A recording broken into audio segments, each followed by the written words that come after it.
وہ سوختہ سامہ ہی گناہ گار ہے سب کا۔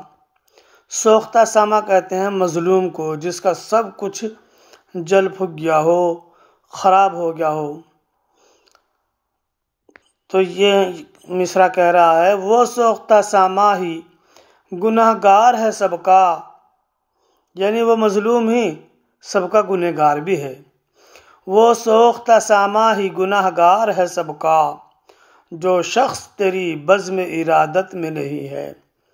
صاف ستھری بات ہے ہماری دیہاتی زبان میں، جو تیرا دوست نہیں بس وہ سب کا گناہ گار ہے۔ جو شخص تیری بزم ارادت میں نہیں ہے، جھوٹا ہو فریبی ہو کہ قاتل ہو مزمل۔ جھوٹا ہو فریبی ہو کہ قاتل ہو مزمل، ہے کون جو ایوان سیاست میں نہیں ہے، ہے کون جو ایوان سیاست میں نہیں ہے۔